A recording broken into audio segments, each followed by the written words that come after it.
Calling all nerds, welcome to the Chatting Chatot, your cozy little corner for all things Pokemon. I'm your host, Tyler, aka MrTNader. Today we have a great second episode of this little series that we're doing.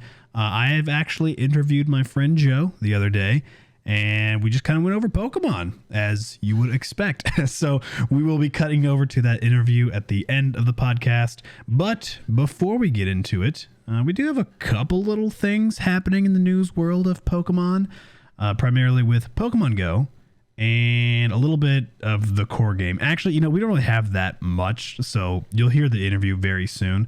But yeah, so second episode, really excited about this. Really glad that I was able to find someone who was willing to hop on. We got on a Discord call. We just chatted a little bit.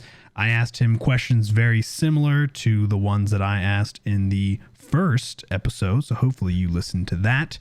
But yeah, so this is the Chatting Chatot. This is episode 2. If this is the first time that you're listening, my name is Tyler. I host this, and I am a creator, founder, whatever it might be called, of the podcasting team Calling All Nerds.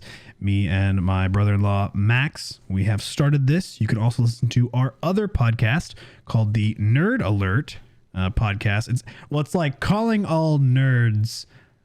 No, wait, it's Nerd Alert brought to you by Calling All Nerds. So this is Chatting Chatot brought to you by Calling All Nerds. That's like the vibe we go for. So if this is the first time you're listening to this, Chatting Chatot is specifically about Pokemon. Nerd Alert is about all things nerdy. So be sure to check out that as well. But yeah, so this is the first time listening. I appreciate you just kind of sitting around, or maybe you're driving, maybe you're relaxing in a cozy chair, maybe you're sipping some coffee, staring out into the distance, and you have a view of a beautiful lake. I don't know, I'm just kind of rambling at this point. So I think it is time for some news.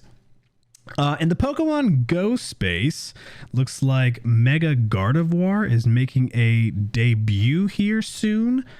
So that's pretty exciting if you're into Mega Gardevoir. That is coming here shortly, so get pretty hyped for that. But honestly, a big thing that I was noting, that I at least wrote down that I was excited about, is on February 6th, there are now save the dates, not for a wedding, but for next season's community days. So let's see. Now that the final community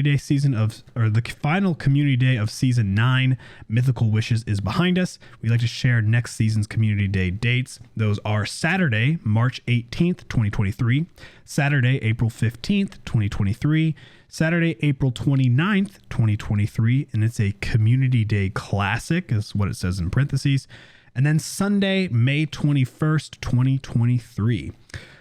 Community days aren't the only events on the horizon. Here are dates for additional in-game events coming next season.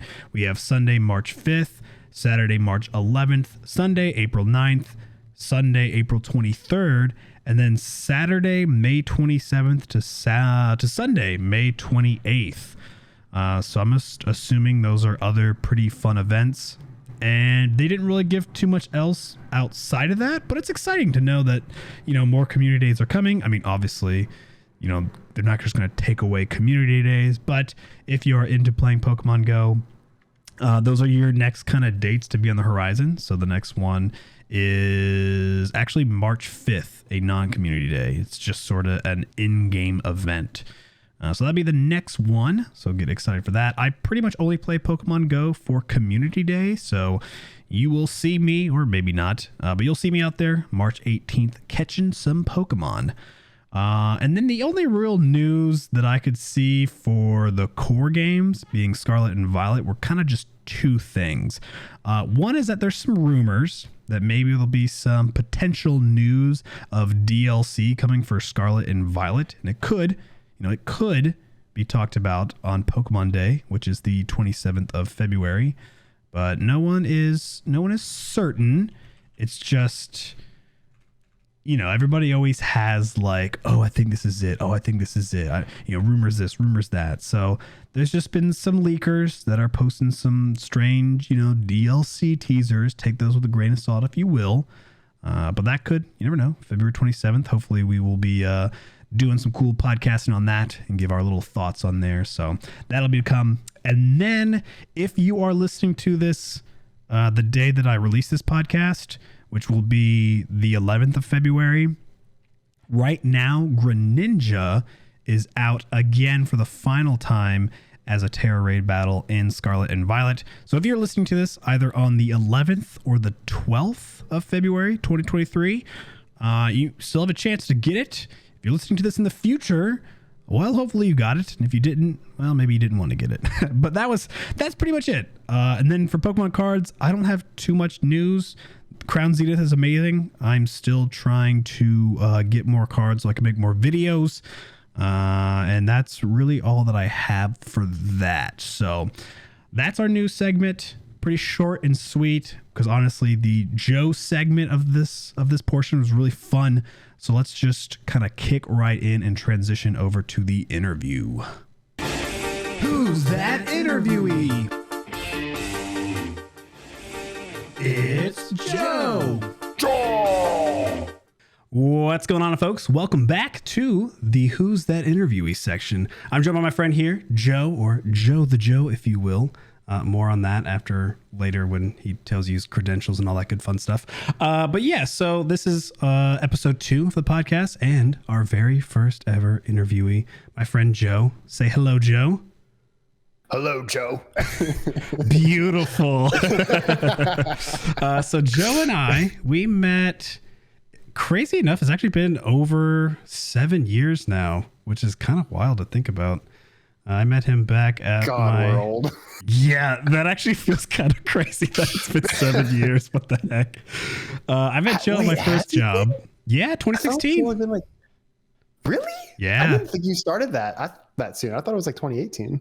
No, yeah, the internship was 2016, and I was invited to lunch with Joe's boss and obviously Joe, and I saw him play Pokemon Go, and I also saw him be on Team Valor.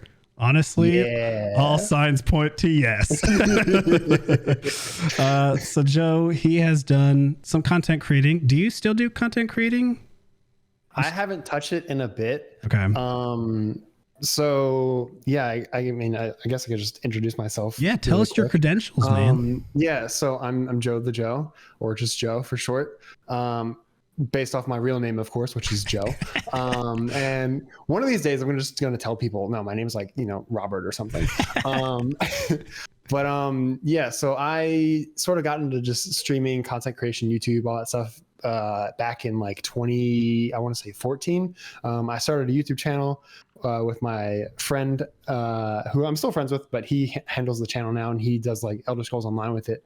And then kind of dropped that for a while, and then I've always been a fan of Pokemon and stuff, and I watched the anime growing up as a kid. I played like pretty much all the games except for Gen 5 and 6 because I hated Gen 5, and then Gen 6 like brought me back because that's when the anime was just like absolutely like amazing, and also that's when Pokemon Go came out. And Ash actually made it to the finals of the Pokemon League for once, instead of losing like the top 16 or whatever. And so Pokemon Go got me back into Pokemon after Gen 5, and I loved like 1 through 4, and I played the crap out of all of those. Gen 5 I just couldn't get into, but I came back to Pokemon through Pokemon Go back in 2016, and or whatever year it was, and then I eventually started to try and make Pokemon content on like my own YouTube channel, and then I stopped because I wasn't sure what I wanted to do with it. And I haven't really streamed or made videos or anything in a while. But it is funny that I think I made like 21 videos on that channel, and it's been like a while since I've done anything with it, but I still like get like random notifications like every now and then of people like commenting or like subscribing and stuff. And it's funny because like over the past like month, the subscriber count has slowly ticked up like one by one. I'm like, what are you guys doing? Like, I'm not even here. Like, that's amazing. That's so cool. What about the art stuff? I remember you were getting really into doing like art streams and stuff like that. You still drawing and everything? Yeah, I still draw. Good. That's cool. Not as much as I want to. Yeah. 2021, I set a goal for myself because I started art like seriously in like 2019, but I was still a beginner, so I didn't really accomplish much. And then in 2020, no, I guess it was 2020 I started seriously. And then 2021, I set a goal for myself to draw at least one full piece a month because I was still I new. remember that. I do remember Yeah, I that. was still new and very slow. So it took me like a month to get everything like just right, or at least close enough to just right to where I would be satisfied with it. And I more or less met that goal. And then after that, I'm like, cool, I did that. And then I just kind of like chilled for a bit. Like I think I drew like 2 full pieces last year, maybe if that. So I'm trying to get back into that a little bit more. My whole problem is like I want to do YouTube again and like streaming and stuff, but I also want to do art, but I also just want to enjoy games and play them, and I also want to like do this and that. So it's like decision paralysis, or I think it's called, or something like that. But yeah, no, I totally get that, because I'm in the same boat. You know, like I did a lot of streaming, not so much YouTube, and then I started realizing that like the live streaming is fun, but I find that doing the YouTube stuff, like I'm doing all my shorts now. I'm doing this podcast. We're not doing it live or anything. And like, I like to be able to do it on my own time whenever, because I find that I always get time to do things very just randomly, but not always can I just randomly start streaming. It's like, it's like the time doesn't work out. Maybe I only have like this 30 minutes. And so I've shifted, and then it's like, well, I like doing this stuff. I like doing that stuff. And yeah, trying to like piece everything together. It can be a little tough, but I mean, as long as you're having fun, like I had a hard time transitioning from streaming to just playing games on my own. And now I'm just like, you know what? I just like playing games on my own. I don't always have to stream them. I'll do it every now and then just to try to bring some people into the YouTube channel, but playing games, man, it's just fun. It's kind of nice not having to like be on a camera or constantly talk, because a lot of times I'm silent. I'm just gaming. I don't need to talk. Yeah, but that's cool. Well, I'm glad that I'm glad that you are still drawing. I'm glad that obviously you are still a Pokemon fan, or else this interview would be awkward. Oh, you said Pokemon? Sorry, I thought you said Digimon. Hey, Digimon's still pretty solid. There's some haters out there. Digimon. Oh man, if it wasn't for the intro, I think a lot more people would like Digimon. So what came first, the chicken or the no? What came first? Was it playing a game? Was it watching the anime? Was it like playing the card game, or just collecting cards? Like what was the thing that like pulled you into Pokemon in the beginning? So I'm pretty sure my first memory is the anime, and the reason I even knew about it was because I was like 6 years old. So I was like in like kindergarten, and just one day randomly like coming home from school, maybe it was like first grade, I don't remember. I was super, super young. And one day coming home from school, my best friend Derek just randomly was like, Joey, you need to turn on channel whatever, like channel 4 at like 3:00 today when you go home. And I was like, okay. So I did, and Pokemon was on, and I was like, whoa, this is so cool. And I don't remember like anything about like after that. I just remember him telling me that, and then like I just loved Pokemon after that. So then eventually, like I guess from that, then my parents got me like a Game Boy and like the red and blue and stuff, and then they got me Yellow as well. And I love Yellow. Like I love Gen 1 as a whole, but I love Yellow especially. So good. Just because like it's the one game where you can get all of the starters, and it's Pikachu follows you, which is like so freaking cool. It was the closest thing we got to Ash. I felt like, so much of it was like Ash doesn't exist in the Pokemon universe, but Yellow was like kinda Ash is existing. They basically made it to be more closely tied to the anime. Nowadays, that's not really true anymore, I guess. Or I guess maybe in the future it might be, because we're not going to have Ash anymore. But, true. What they'll do. But yeah, I played through Gen 1 a lot because Gen 2 or anything else hadn't come out yet. But I never beat Gen 1 as a kid. And Same. a big reason for that is, well, 2 reasons. One, I have a younger sister, and as many people might know who have younger siblings, they're brats and they suck. So But I also partially blame Nintendo for this because they made Legend of Zelda where you have save files and like multiple save files or whatever, I think. But Pokemon doesn't have that for some reason. So she would just randomly, like once a month or twice a month or whatever, be like, I want to play Pokemon. And we only had the one Game Boy, mine. And she would always want to play the version that I was playing. And I'd be like, all right, fine, but don't save it, because if you save it, it overwrites. So she would start a new game, and of course, you know, she gets like Route 1, maybe get to the first gym if she like played long enough, but she never played for like more than an hour really. And then she would save it, and I would just lose like all my progress. And this happened multiple times, and it wasn't because like I was just a nice guy. I was like, no, she's gonna do this again. It was like at first it was like my parents were like, oh, let her, you have to share, you know, like sharing is caring, all that stuff. But I kept telling them, and they were like, okay, well, instead of just like, you know, telling her no or getting her own Game Boy, they're like, okay, remember, don't save. And like, she would just save anyways. And there's no punishment for it. So like, even to this day, the closest I ever got to beating Pokemon Yellow was I basically soloed every game with my starter. So Pikachu was like level like 98 or 89 or something like that, and the rest of my team was like level 30 something, and I was at Lance. And dang, I managed to beat Lance, but then Gary's next, and his first Pokemon is like Exeggutor, I think, and so. As a grass type, it resists all your electric type moves. And I always had Pikachu learn Thundershock, Thunder, Thunderbolt, and Thunder Wave. Just pure straight power, baby. Raw power. So Pikachu was useless against Gary. And pretty much all of Bruno's team too, or at least half of it, because he has 2 Onixes for some reason or whatever. So yeah. But another reason for Gen 1 being difficult for me was I always thought, like, up until like the Pokemon Go era, really, I always thought Rock was immune to electric because Brock's Pokemon are rock types, and he's a rock type champion. I'm like, oh, electric doesn't work. Okay. Obviously they're rock types, so rock type is immune. And then later you meet like Diglett or whatever, Cubone, and it's like, oh, ground is also immune. Okay. I never knew that Brock's Pokemon were rock and ground types. So I would always struggle against them when Pokemon Yellow, or like if I picked Charmander for my starter in Red and Blue.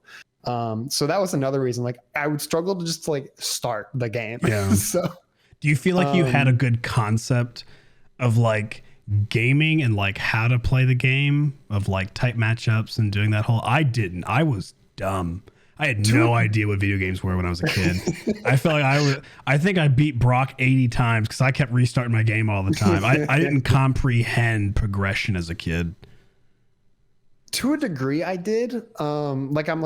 Like they kind of teach you the basics, like, you know, fire beats grass, grass beats water, water beats fire. Yeah. So like stuff like that I knew, but like some of the more like intricate ones, like ground, I guess, being immune to electric, they kind of teach you, or like the anime taught me. Like the psychic dark ghost stuff. Like all those was confusing. Like poison, ghost, psychic, I had no idea. Poison, psychic, like anything psychic. I knew it was like good against fighting. That was about it. Yeah. I knew flying was good against fighting. And grass and bug, but then like poison and like rock, and like I knew rock was good against fire because Charmander would get wrecked. True. But like all those other ones I didn't really know, and it wasn't until like, I don't know, maybe it was after Gen 2 came out that I was just playing through Gen 1 again for whatever reason, and I was playing Pokemon Yellow, and I'm like, well, I have my Pikachu, but I can't use Thunder Wave because they're rock types, so they're immune to it. So I was like, oh, I can get a Butterfree and it'll learn Stun Spore when it evolves into Butterfree, and then I can paralyze them that way. Butterfree also learns Confusion at level 10 or 12 or something. So I figured out that way that I could just sweep his team with Butterfree. Yeah. And then that kind of opened my eyes a little bit more. Like especially with like dark types, I had no idea. Like in Gen 2, I knew Steel was weak against fire, but dark types, I had no idea what the heck to do. Yeah. And in Pokemon Stadium 2, there's like the whole like gym leader section thing you can do. Mm-hmm. And the last guy on the Elite Four or whatever has a Tyranitar, and I could not beat that Tyranitar. Like I knew it was rock type. I think I knew it was rock type anyways, but I didn't know like what dark was weak against. Yeah. So I could never beat it. And through sheer luck, I was like, well, let me just try and teach my Typhlosion Dynamic Punch, because I know it's rock type, so it's weak to fighting.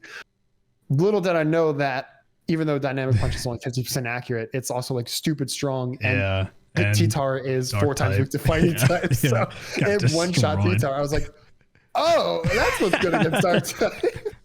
Bro, speaking of Tyranitar, you remember us when Pokemon Go first launched raids?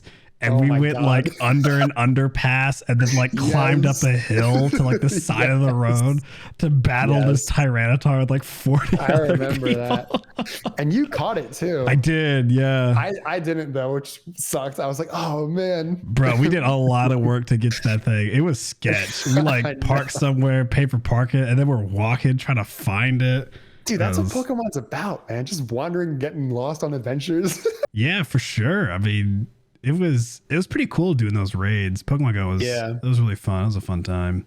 Yeah. Yeah, I remember. So I remember going back to Gen 1. I'm going to say recently. I'll say that I was probably 16 or older. So I'll just say recently, I guess. But I remember I was playing through it, and I had never, because I never beat the game, so I never really went to the Victory Road route. That's right there by Brock's, stadium and everything. Yeah. And I've never noticed that there was a Mankey there. So I'm over here playing older person, older Tyler walking around, and I see the Mankey and I'm like, are you kidding me? So there was a fighting type less than like 300 pixels away from Brock's gym. And I used to always train my Pikachu up, or like a Caterpie up, or a Butterfree up, or do some just annoying thing of like training. And I never realized that there was a Mankey just right there. And I was like, wow, I cannot believe that it took me till I was, 16 or older to finally find this Mankey. But it's fun when you go back to like games again, older games, and like when you realize that you missed a lot of things as a kid. I read more dialogue now, and so I'm like, oh, this is like a lot more fun, like little things around the game that like goofy people say. Yeah. But yeah, I agree. Gen 1 is a good one, and Yellow is amazing. Yeah. Another thing with that little patch of grass too, you can find Nidoran there, and they learn Double Kick at like level 7 or something. Man, the game really tries to let you know it's possible. Yeah. And we're over here with our Pikachus. Come on, die! Yeah. I mean, part of it's also like, oh, my starter is so cool. Why would I ever use these other Pokemon? Like, I'll catch them, but like, whatever. I'll just leave them level 4, like whatever. And then all they know is Poison Sting, which doesn't do anything. Yeah. So it's like, oh, well, I guess I'll just die now. So you watched the anime, you played the game. Did you get into the trifecta? Did you do the cards at all, whether collecting or playing or anything like that? Yeah, so I collected a good bit as a kid. Let's see, where do I even start with that? I don't even know. I guess just at some point. So like my dad likes to collect coins, so he kind of, I guess, initiated that for me. Like maybe, he got me my first booster pack or something. I don't have an exact memory of that, but he helped a lot with like just like sorting that and stuff, like putting them all like alphabetically in a binder so they're more easy to find and stuff. And then I ended up getting 4 holographic Charizards, like not all at once, but like over the course of like, before Gen 2 came out and stuff.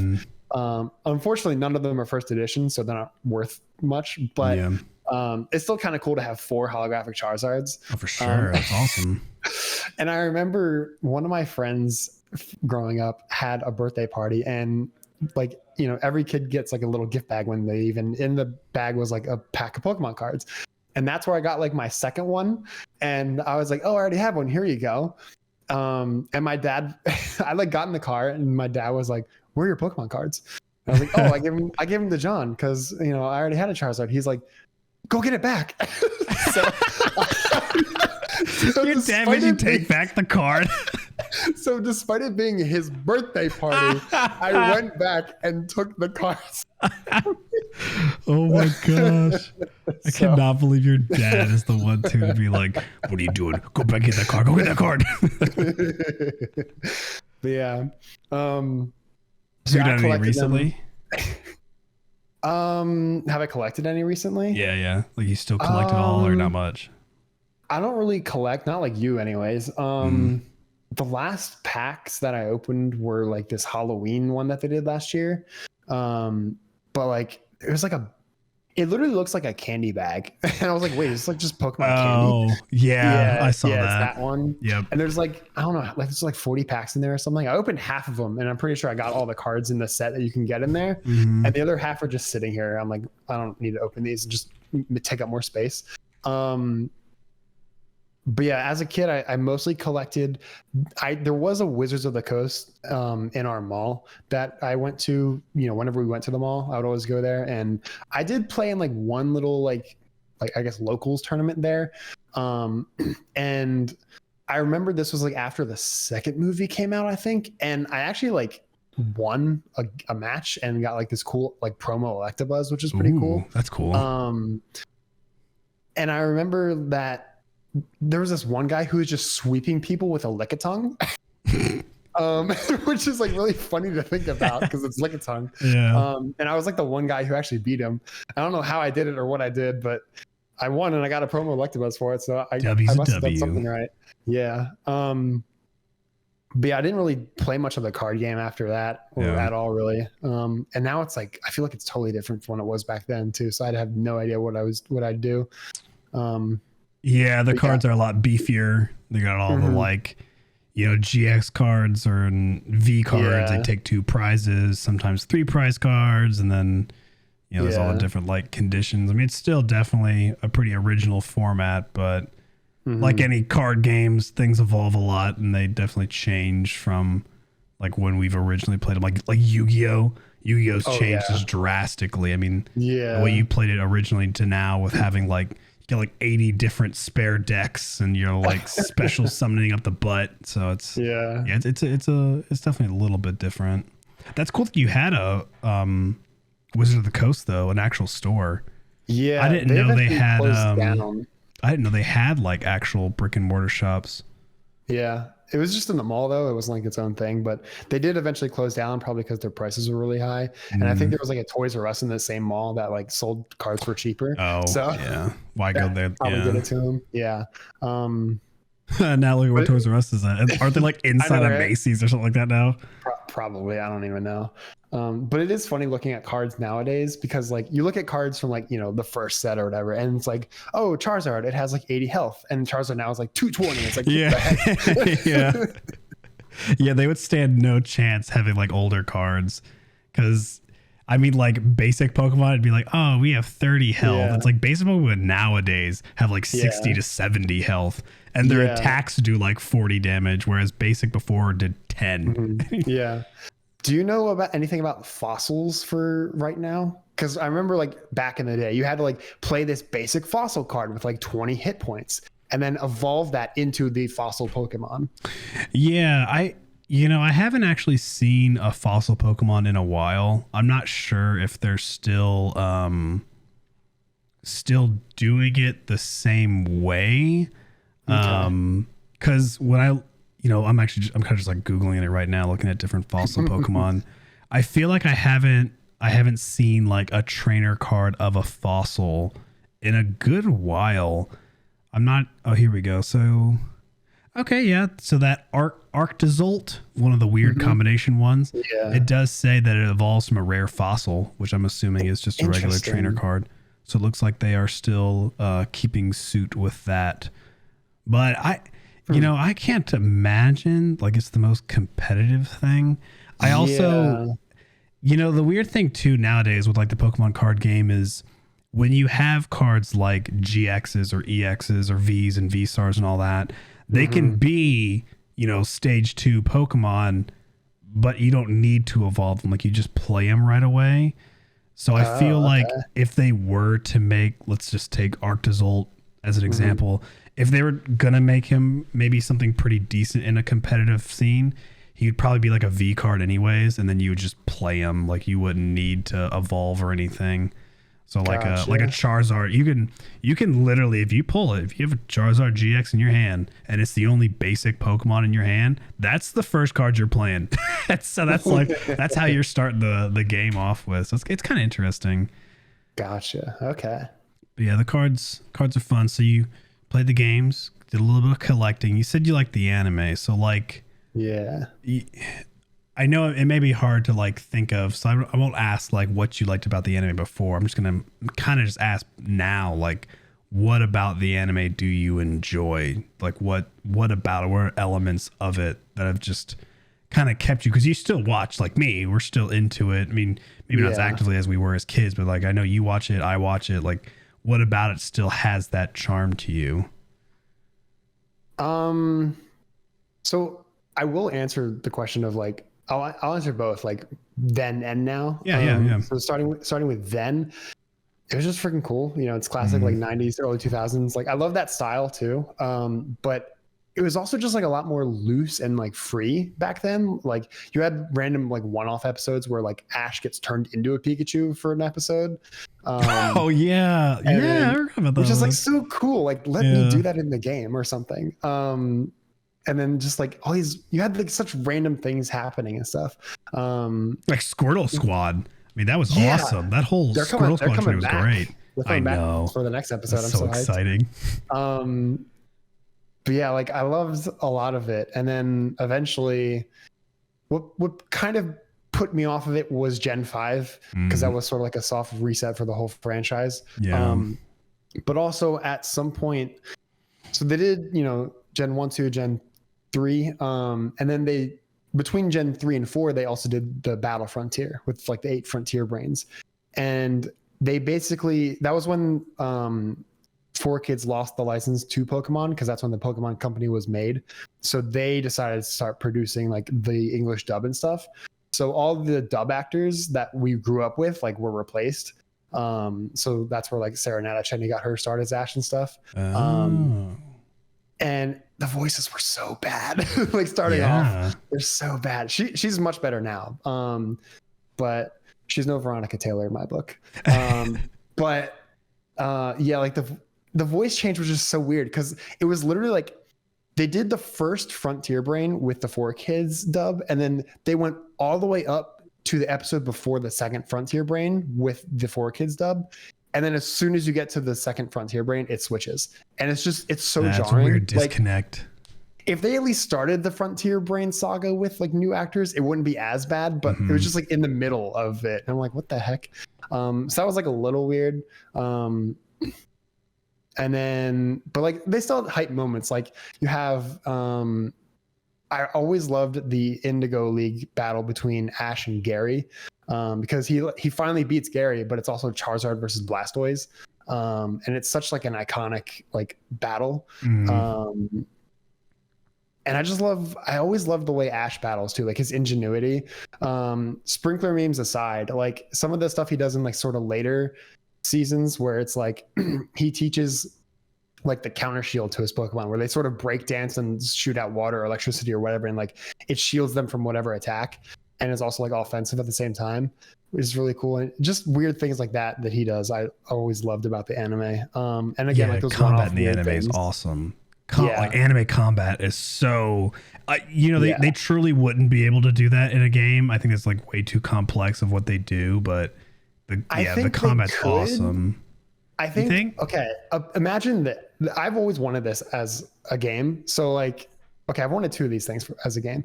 One where it's like, hey you Pikachu, but like better, where like you actually voice out like Pikachu, use Thunderbolt and dodge it and blah blah blah. And it actually does that. Obviously couldn't really do that in like the early 2000s. Nowadays, you could probably do something to that effect. But I think what would be really cool now is having like a Pokemon game, maybe like Gen 10, for example. Pokemon game where you run around the world as like your player character, but then when you go into battle, you battle as your Pokemon. I think that'd be sick.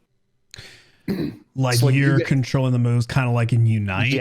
Yeah. So like you like move around as the Pokemon, so you can like dodge, you can shoot out whatever, you know, your Hydro Pump or whatever the heck. Yeah. I think that'd be really freaking cool. Yeah. Could you imagine if there was like terrain manipulation and stuff? Like, let's say you're on a battle and you know, like someone like the other opponent uses Earthquake and it actually like cracks open parts of like your map area. Now you have to like jump over it. Or if they do like a mud or like a rock throw, But then if you water beam like the rock, it like kind of destroys the rock. Like that'd be pretty interesting if it like actually tried to utilize the surrounding area too. Because I know, like, take the fight. I can't remember if it. I always get this mixed up because I watched so much of both. There was like the YouTube one following Red, and then there was Ash versus Brock. Yeah. I can't remember which one this was from, but it was like one of them had their Pokemon hit the sprinklers to weaken the. That was Ash. Okay. Yeah. Like, how cool of a concept would that be if you could do something right? Like, I'm gonna attack something in my area that's gonna have an effect onto you as the Pokemon, because you know, it makes sense. I mean, we have Pokemon battles literally inside of buildings in the Pokemon games, and it makes no sense how things are. Like, remember all the memes that came out during Sword and Shield for the Gigantamaxing in the stadium, and like what the audience would actually be like? It would just be mass destruction. I think another thing that would be cool with like environmental stuff, like imagine Ice Beam on the ground. Now the ground is ice, and you can like slide across it or something. That'd be really cool. And then as for the anime now, I didn't care for Black and White, the anime. I didn't care for Gen 5. Silent was just like a knockoff Brock. I didn't care for Iris's design. I just thought her having like more hair than her body was like stupid. I liked Goku. her as like a character. Goku makes it look cool though. But I like her character, and I like that Actu like lived in her hair. That was always kind of cool because it was always out of its Pokeball. That's cute. But I didn't care for Gen 5. But Gen 6, like, I didn't really pay attention to it till like Pokemon Go got me back into Pokemon in general, and then like, you know, people online were like just like freaking out about like, oh my god, like the animation's so good, and like Ash is in like, you know, the top 4 of the Pokemon League or whatever. I was like, wait, what? And like that's also when Mega Evolutions were out and stuff. So Megas. Everything just like came together for that like series to be just amazing. Yeah. And I don't know if we'll ever have like an anime that was animated as well as Gen 6. Because like, oh my gosh, I've rewatched so many of those battles just because the animation is so good. Was that the one with Mega Gyarados with Misty versus Ash? That one was Gen 7. I really like that one too, though. I didn't like how they designed Ash. It's weird because he's the only one that like looks like that, and everyone else kind of looks normal, or like at least in like they look more like their current versions.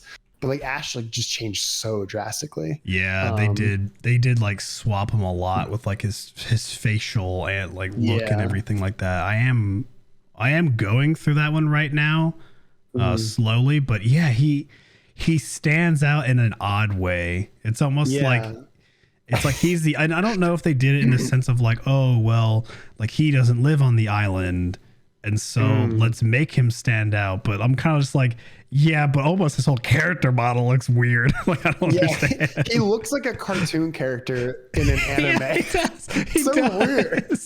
That's a great description of it. Yeah. But I do enjoy the battles in Sun and Moon as well. Like, I love the Misty versus Ash rematch. I think that one's really cool. And that has another one of my favorite things where like Ash just like pulls off shenanigans to win the battle. Like, have you seen that battle? Right? I have. Yeah. Okay. Yeah. Like, I just love how Misty's like, Gyarados, use Hurricane. So it does. Pikachu's like trapped. So he tries Thunderbolt. Of course, it doesn't work because why would it? And then he's like, all right, we'll just jump off the lightning. And he does. And he gets out. It's like, what? But yeah. And then Journeys, I never really watched any of like, I came in at the very end of Gen 6 of the Pokemon League, basically. So I saw all that hype stuff. Like Greninja vs. Sceptile is probably my favorite battle out of the whole thing. Oh, yeah, that's a good one. I didn't really watch Gen 7 that much, just like some of like the highlight parts, like, you know, some of the Kahuna battles and whatnot. Journeys, I watched a little bit in the beginning, especially because you see Pikachu's origin, which is like so adorable. And then more towards the end where they did like the whole Masters tournament and stuff. Yeah. And I freaking cried like a baby when he freaking won. Even though I'm still mad about that because so for me, I watched episodes on YouTube, and the episodes kind of come out, you know, a little earlier in Japan than they do for everywhere else because that's where they air. and it takes time to translate and stuff. And the official Pokemon account was the first thing that I saw on Twitter, and they were like, "Congratulations, Ash!" And I'm like, "What?" Son of a. It was like 8:30 in the morning, and like I had just gotten like into work or something. I'm like, "Are you kidding me? Did they really just spoil the animes for the whole world?" Oh, that's brutal. So I was mad about that, but the episode was just so good and still like emotional that like I don't care as much, but I'm still mad about it. So what'd you think of Go? Did you like Go? Yeah, I like Go because he's kind of like early Ash, where he doesn't know a whole lot, and then like Ash becomes like the teacher. He grew on me. It took me a while. Yeah. At first, I was like, yeah, that's how I felt too. Like at first, I was like, he's kind of annoying and stuff, but then like later, like especially like towards the end, he's like a lot more bearable and stuff. So, and it's cool too because it's like in Journeys they actually like formally address shiny Pokemon, and also like they catch legendaries, which is cool. Like Go as a Suicune. Gosh, it's so awesome. So, yeah. I know, like he's a good trainer. He is like genuinely a good trainer. And it was fun. I think I also enjoyed that it was mainly them as a duo in Journeys. Like that was a cool experience to see. And then just watching Go just actually be someone who was good at like catching Pokemon. And then Ash, they finally gave him such a cool team. It was like Ash finally started evolving Pokemon for his party, and it was so awesome. Yeah, I like that Go was actually trying to catch them all. Yeah. And then I always did think it was funny his name is Go, because like Pokemon Go and Go, and then it's like, let's go. And it's that like, had to be some type of influence. But yeah, I like Ash's team a lot, even though like you look at it from like just like on paper and it's just like horribly unbalanced. It's like, here's like 2 dragons, here's 2 like fighting types, here's like all these Pokemon that are like weak to fairy types by themselves and stuff. And it does kind of suck that he only has like 2 Gen 8 Pokemon on his team, even though it's not technically like a Gen 8 anime. Like it's not like, Pokemon Galar Adventures, it's Pokemon Journeys, but like I still do like the team. I love his Dragonite the most, I think. Yeah, like when you see him having like Gengar, for example, I'm like, man, that would have been cool if he had a Gengar before. Yeah. Or like he borrowed Haunter that one time. He did. Yeah. Didn't go too long. And like it was just cool to finally see Ash get more than just like his Grid Ninja was his star pupil, right? And it was like he finally had more than just that, which was just fun to see. I mean, I don't like Darkovish. I think those fossil Pokemon were just really dumb. But outside of that, I mean, when you look at the photo of like Ash winning world champs, his whole team looks excited, and it's like little things like that make the anime be like, oh yeah, this is why it's just like really fun. And funny enough, pun intended, I guess, it really is a journey. I mean, you talked about how you started watching Pokemon probably around, age 6. I think you're like maybe a year older than me, I'm pretty sure. And so we were around the same age though. And it's like, we had Ash growing up, and now it's like that part's over. Like the Ash era is done. And I mean, I know there's rumors of people wondering, hey, is this new person on the block going to be like Ash's child or something like that? Yeah. I mean, would be cool. I had no idea. I'm totally for that theory, but yeah, it's exciting, and it's cool that, the game, the card game, and the anime, pretty much their 3 main mediums, if maybe the only ones they have.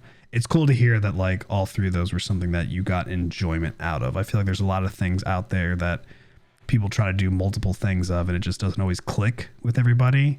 Yeah. Like I'll use Yu-Gi-Oh as an example. I liked playing the game. I kind of like watching the show, but I didn't like the video games. I just didn't think they were fun. And then as I got older, I liked the video games more. Hated playing the card game. Never watched the show. So it's like but it's never always the trifecta. Whereas like with Pokemon, it seems like whether I'm watching the random YouTube videos that they make or like these off series, I like to watch something anime related to Pokemon. Card game, love collecting them. Pokemon games, there's a miss here and there for sure, but like at least right now with like Scarlet and Violet and like how Arceus was and stuff, it's cool that their whole ecosystem is enjoyable for the most part. Yeah, they definitely have like the magic formula, and it is weird to think that like it's all gonna change technically, but like technically not, you know. And like I think it's like there's only like 7 episodes left of the anime for Ash. So it'll be really interesting to see like how that affects everything else, if it affects everything else at all. Yeah, I do think they probably will go with the child route just because the similarities are there, and like it makes sense, right? Like, you know, all these people grew up with Ash. Now they're going to essentially make him a grown up, and then the next generation gets to grow up with his child. So like you're still continuing that, like the Ketchum, you know, lineage or whatever. And this way, like Ash isn't gone. He's just not the main character anymore. So I do think that's what they'll do. I'd be okay if they don't, but I think they'd be stupid to not. And they're definitely not stupid considering they're the largest franchise in the world. So, but yeah, this generation, especially Gen 9, has been like so huge for them too, because Scarlet Violet is such a huge departure from like anything that they've done really. Because like there's Legends Arceus, sure, but like even that's just like each area is like closed off, like it's its own like separate area. Yeah, they are just like roam between them. Yeah. So with Scarlet Violet, like I think like the future is going to be like insane for Pokemon, and I think it'll be insane for a lot of people too, because this is actually the first generation where I actually completed the Pokedex in, you know, 25 years of playing or whatever.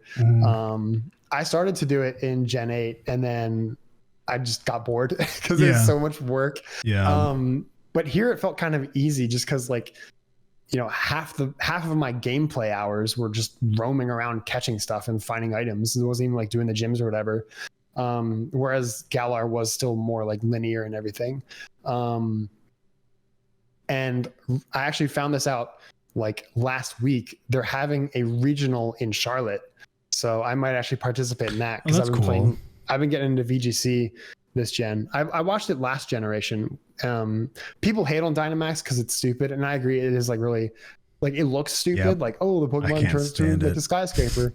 But in terms of like competitive, like gimmicks or whatever, it's the best mechanic they've had aside from terrestrialization, because you know you get bonus health, so you're tankier, you can't be flinched, and you gain access to max moves, which have all these different effects. So it's like you can make your team, you know, tankier with like max ooze, which is like the poison version, or max steel, or you can do, you know, more offensive things like setting up the sun for your fire type to do by using max fire or whatever. So there's all these different like ways to use it and stuff, which I didn't really recognize until I started watching like VGC content, and that made me have a better appreciation for it, even though I think visually it's a stupid gimmick.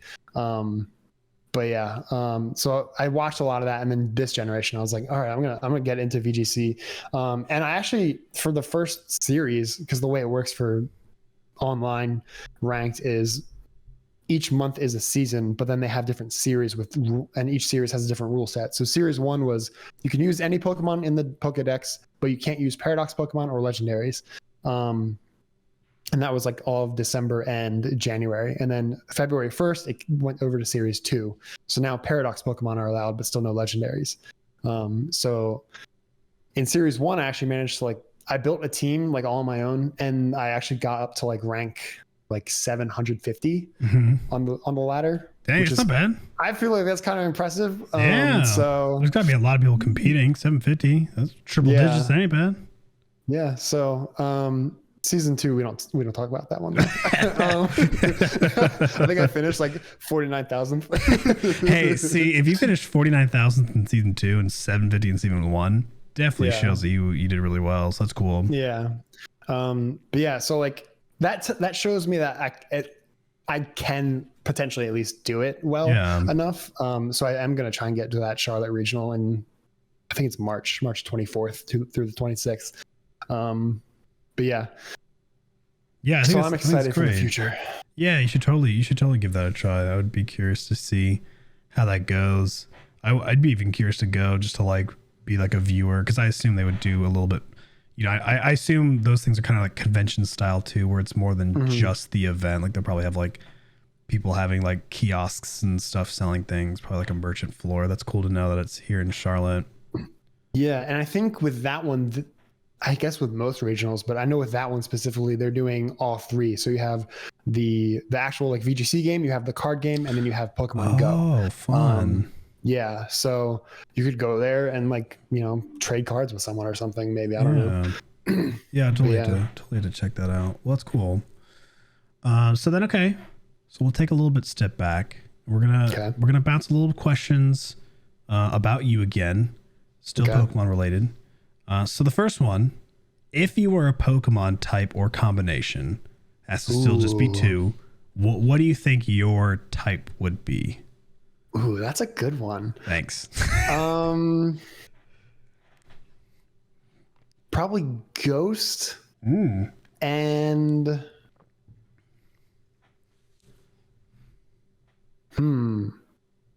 I guess Ghost Electric. Ooh, okay. I really like the electric type. I really like the ghost type. And I think it's a cool combination too. Yeah, are there ghost electrics out there? Rotom. I think that might actually be the only that one. Might be the only one. Yeah. Bro, that'd be course, cool. Yeah. Ghost and what's cool about electric. Rotom is it has Levitate, so it's immune to ground types. Gosh, don't you just love electric type Pokemon that have Levitate? Like Electros, right? It's like the greatest thing ever. You're like, right? Well, I'm undefeatable. I guess I'm immune now. Well, that's cool. Yeah. So then, okay, now let's think. So close your eyes. Imagine yourself. You are now a video game character. You are standing there on a route, waiting for a child to walk by. He presses the A button on you. What do you say? What would be your NPC dialogue if you were in a game? I mean, I feel like I have to default to something youngster Joey would say, right? Like, he's got Rattata. What would I have? Like, I don't even know. My Teddiursa's in the top percentage of Teddiursa. And then you battle him with like a level 100 Teddiursa that has like max IVs. Was actually the first Pokemon I ever got to level 100 in Gen 2. So, oh, really? Yeah. Oh, First Ring's like my ace in Gen 2. Oh, that's really cool to know. I don't honestly can't say I've ever used that Pokemon in battles. I think I've used it in the card game in one deck that I made, but I've never. I shiny hunted Teddiursa and Arceus. That was a fun one. I do like the green. Nice. It's a cute little teddy bear for sure. Yeah, I like it too. Yeah, my Ursaring was kind of terrible technically though in Gen 2. So before Gen 4, Gens 1 through 3, every type was assigned either physical damage or special damage. So even though Fire Punch is like, you know, it's like a physical move, technically it still does special damage because it's a fire type move. And my Ursaring knew Strength, Fire Punch, Thunder Punch, and Ice Punch. What a Chad. So even though it's a physical attacker, it had 3 special moves in Gen 2. So what an ace. An ace in the hole, everybody. And then its 4th move was Strength because I didn't have a Pokemon to teach HM4. Gosh, how can we just take a moment to appreciate the fact that HMs don't exist anymore? I know. I mean, it's Urban Mystica, nice. HM. Yeah, really. That is the new style. I'm so glad that they got rid of those. I'm a little annoyed that moves like TMs aren't unlimited again. You have to like craft them again. I think. Yeah, I personally think crafting's kind of meh, but being like once and then done though. Oh gosh, yeah. We're not going back to square one at least. It's just having them unlimited was just so convenient. Yeah, it was. I feel like for those who were making competitive Pokemon too, it was like really convenient because they only had to like get a TM once. I mean, now I do know some people were creating their teams via methods But those who, are actually doing them like legitimately, having unlimited TMs is definitely a pretty big perk. So, okay, then you're talking about Ursaring. Who is your favorite Pokemon? Or maybe like top 5? Because favorite's tough. So, if you want to go for like a top 5 or something, we can go for that too. Yeah, it is tough because it's like I love Pikachu. Like, who doesn't? But like, I love Pikachu. I'm sure you've seen my streams before where like I had Pikachu in the background, right? I've had that since I was like 7 or 8. So that's cool. He's still sitting on the table next to me. What's up, that's cute, buddy? So like, it's hard for me to not say Pikachu, but then also Ursaring, because like first Pokemon I ever got to level 100. It was like my ace in Gen 2, which is strange because like usually the starter is my ace for almost every generation. So Ursaring is definitely like special. And also just quick fun fact. I think some early releases of Generation 2 in America, something with like the code was wrong or something, where Donphan is supposed to be in silver and Ursaring is supposed to be in gold. But I played through silver, and Ursaring was in it. And there was like a small production timeline where like that error was like a thing. So technically, that's cool. Technically, my ace in another universe is Donphan, not Ursaring. Interesting. That's cool. Right? So Pikachu, Ursaring. Who else? I really like Torterra. Got fondness for Torterra. Finally, thank you. Yes. I love Torterra. No one talks about... Dude, he's so cool. Keeping Torterra Earthquake was so epic. Oh my god! I love that. Literally, Torterra is my favorite starter. Turtwig is my favorite starter. Yeah, I never hear anybody say that Torterra is one of their tops. That is really cool to hear. Yeah, I love the Turtwig line. Like, definitely my favorite Gen 4 starter for sure. If you see it shiny, its shiny is really cool too. Yeah, I'm gonna look it up real quick. But yeah, I think I know. It's like bluish kind of, right? Yeah. Turtwig looks better for sure. Like, I don't know why Torterra went back to being more of like a greenish, it's more but like green. Yeah, the Turtwig though, Turtwig and Grottle had like such good shinies. Yeah, even Grottle's blue. That looks pretty cool. Yeah, Turtwig's. Yeah. What's funny about that too is Shining Pearl, Brilliant Diamond, whatever, came out and I got them, and then I was gonna stream them, and I was like, all right, we're doing a full shiny run. Like, I'm not getting my starter unless it's shiny. I did like 200 resets in one stream, and then I never played the games again. Yeah, so, I tried doing the same thing. Kind of a waste of money, but oh well. Yeah, I love Torterra mostly because it's a cool Pokemon, but also when I played through Gen 4 the first time, I made sure that Torterra never went down. Like, I never lost a battle, and even if like all my other Pokemon like fainted, Torterra never fainted. So it literally was like my ace. It was like my go-to. So love Torterra. 2 more if I had to pick. It's actually really tough.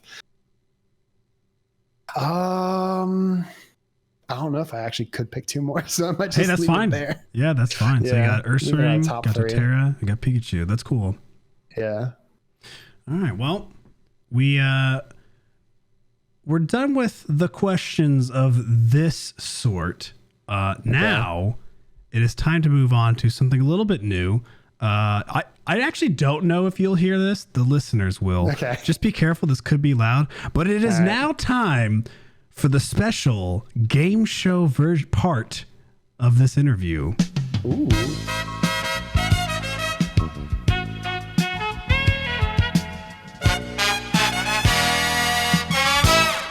Did you hear that?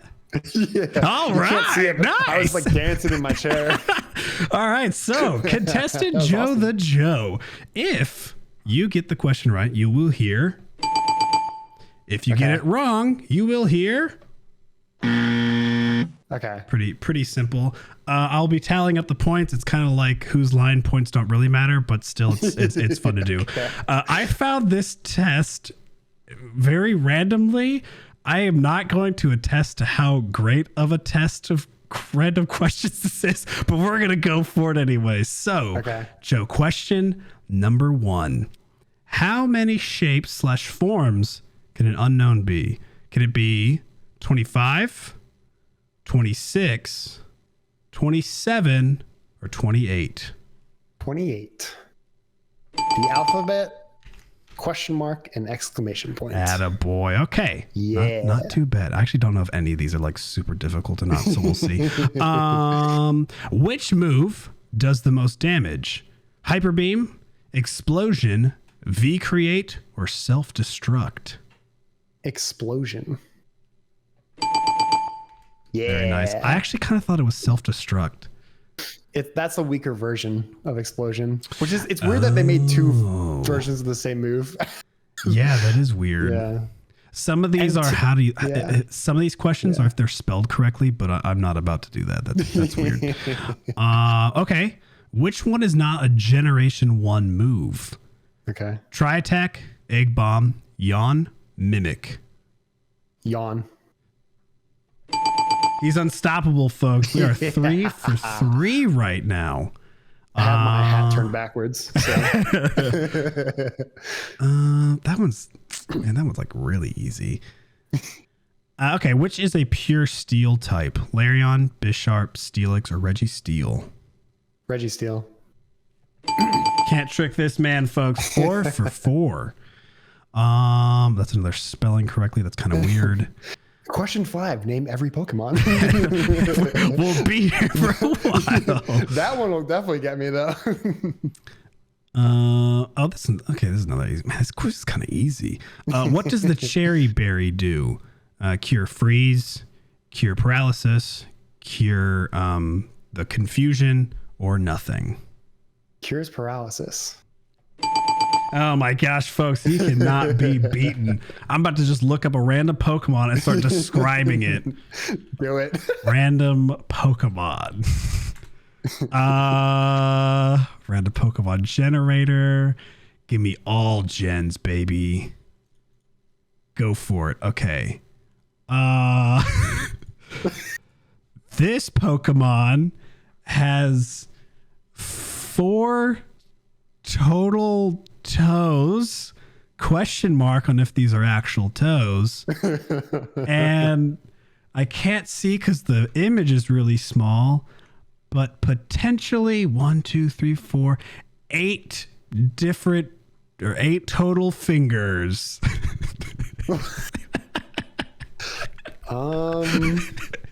It is an early gen Pokemon. 4 potential toes and 8 potential fingers. I just want to play the wrong sound. That's really all I'm going for. So would you say first half of the national dex? Like Gen 1 through 4? Yeah. Okay. Yeah, I'll give you a couple, guesses. You're good. You can ask some questions. Let's see. Is it from Gen 1 or 3? Yes. Okay. I'm also looking up hard Pokemon trivia. You could probably just try dex entries, honestly. Oh, that's a good one. What the heck only has 4 fingers on each hand if it has hands? Gen 1 through or 1 or 3. Is it a dual type? I don't think so. I'm pretty sure it's not. I'm on a different screen right now, but I'm pretty sure this one is not. Okay. No, it's not. Okay. I swear, I think this is wrong because I think this has 6, but I'm gonna go for it. Is it Grumpig? Nah, that's a really good guess, though. Honestly, let me look at Grumpig. You were pretty close. He has 3 on each hand. So unfortunately, but really, was it a wrong question? I kind of just threw some random. It was Magmar. Yeah, okay. But you were really close. You're literally off by 1 digit per hand. That was not bad at all. Yeah. Okay, let's try another hardest quiz of all time. A lot of these hard quizzes are actually a joke. People are just like, what's Pikachu's Pokemon type? Like, what? How's this a hard question? Okay, fine. Random Pokedex number. Let's just do that. See if you can figure out a Pokedex number. Oh, this is actually kind of fun. It prefers hot and humid environments. It is quick at capturing prey with its vines. Ooh. This could be like anything. I'm going to say Tangela. Ooh, eels. It is Bellsprout. What vines? You know, it's got a little bit of vines at the bottom. Hey, You mean its toes? shaman.in/Pokemon/Dex does not lie, bro. I also have this could only be a Gen 1 thing. I have no idea. So maybe just go for Gen 1 thoughts. Okay, here we go. Okay. The infant rarely ventures out of its mother's protective pouch until it's 3 years old. Kangaskhan. Nice. Dude, if that was like actually it's Chansey, it's like what? Who's that Pokemon? Okay, wait, this isn't only Gen 1. Volcanoes erupt when it barks. Unable to restrain its extreme power, it races headlong around the land. Oh. You got this. The key is in the beginning. Yeah. When it barks. I know this, but it's like what Pokemon barks?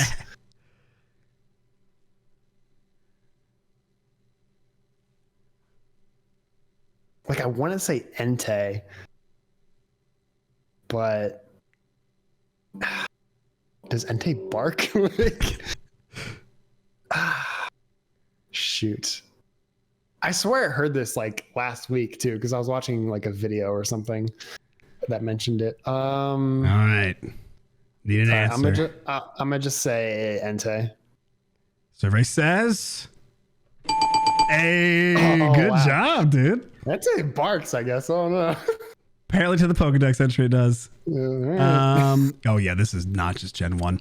All of its fur dazzles if danger is sensed. It flees while the foe is momentarily blinded. And I can give you a hint on this one if you do need it. Can you give me the generation? I can. I just gotta look it up myself. I don't remember. It is 4. 4. Ooh, okay. That's not what I was thinking. So I'm gonna say Pachirisu. Ooh. It is Shinx. Oh, makes so much sense too. I know. Dang it. I actually was thinking about Legends Arceus regarding the it flees stuff, because I do know that sometimes they can flee if they'll hit you with lightning and then run away, which is kind of interesting that they put that into the game. Cool. All right, let's do 2 more. So this one says it uses the horns on its heads to sense human emotions. It is said to appear in front of cheerful people. Oh, I know this one. Shoot. Togepi. Ooh. It's Ralts. Those aren't horns? What? Yeah, they're horns, bro. Yeah, I don't know about that. They're like discs. Hey, you try pulling those things off, it'll get mad. Now, I'm kind of surprised by it appears to cheerful people, because I was pretty happy, and it took me hours to get Ralts in Pokemon Emerald. Thank you very much. True. The name of it is in the thing. That doesn't work at all. I'll just read it because it sounds fun. It uses a fun word. Claydol is an enigma that appeared from a clay statue made by an ancient civilization dating back 20,000 years. This Pokemon shoots beams from both its hands. That's actually kind of epic. Are those hands though? You know, which one's the eye? There's just a lot going on with Claydol that doesn't make too much sense. But it's kind of cool that he was made from clay. Yeah. Okay. Last one.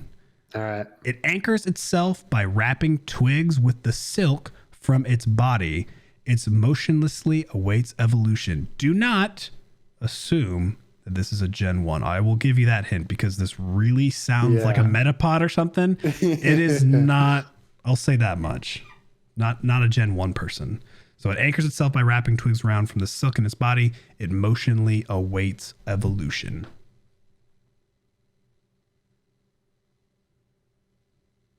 I want to. I guess I'll go with. I gotta make sure I get the name right. I think it's like Scatterbug's evolution, which I think is Spupa. I think. Is that your final answer? That'll be my answer. It is Silcoon.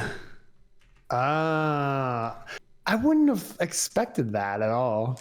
Yeah, I was, because Silcoon and Cascoon are so similar, I was like, oh man, I hope he says one of them. Like if he says one of them, I was just gonna give it to you. But yeah, it's one of those things like where I look at the Pokemon and I get it because I do know that Silcoon and Cascoon were definitely Gen 3's version of Metapod and Kakuna and stuff. But yeah, I don't normally think of that Pokemon as waiting motionlessly to evolve, because I also remember that Pokemon did have moves. Like you could get a Silcoon or a Cascoon with more than just Harden. Yeah. So the thing that threw me off was the wrapping itself in sticks. It just sits there. Like Spupa has like that whole like cloak around it. I'm like, oh, and it's got like all this confetti looking stuff in it. That's got to be it. Yeah, that was a good education guess. Honestly. Let's see. Tallying everything up, you got 1, 2, 3, 4, 5, 6. You got 7 right and 5 wrong, which not too bad, honestly, for just doing random Pokedex entries. That was pretty solid. So that was our game. So segment. I will lead us off with another little jingle because I really like this. Oh yeah, Pokemon trivia, baby. Sweet. Well, that's going to conclude our interview section of Who's That Interviewee of the podcast. Joe, thank you so much for joining today. If people want to find you on, I don't know, whatever platform you feel like people should find you on, whether it be Twitter or YouTube or whatever you want, where could someone find you? And if you don't want people to find you, that is totally fine as well. Like, yeah, you can find me at my house at here's my address, my social, my phone number. Yeah. Thank you for having me. First of all, this is a lot of fun. And I guess if you want to follow me, Joethejoe 9 on Twitter. It's literally just the words Joe, and Joe, and then the number 9. So yeah. Other than that, you can't really find me anywhere else. I'm not really on Facebook or YouTube or anything really. Yeah, mysterious man. So yeah, Joe, the mysterious Joe. Thanks again. Appreciate it. Yeah, this is a lot of fun. So I'd be down in the future to come back and redeem myself on some of those questions or whatever, or ask you questions as the interviewee. There we go. Do a little reverse. I like it. Well, I will now turn things back over to solo talking podcast Tyler. So Tyler, take it away. All right, so there we have it. Thank you again to Joe for joining me and just chatting about some fun Pokemon stuff. I do really appreciate it. He was the first person that I interviewed, so it's pretty exciting to kind of kick off the dream that I have for this podcast. So again, thank you very much, Joe, and thank you to you, the listener, right now for listening to this podcast. The Chatting Chatot, brought to you by Calling All Nerds. Yeah, we super appreciate it, though. Thank you very much for tuning in. As always, you can find me on Instagram, Twitter, YouTube, Twitch, TikTok, honestly, everywhere at MrTNader. Also, be sure to follow Calling All Nerds on YouTube and Twitter as well. And with that, we're going to end the podcast. So thank you all very much. Hope you have a good one. And we'll talk to you all later. Peace.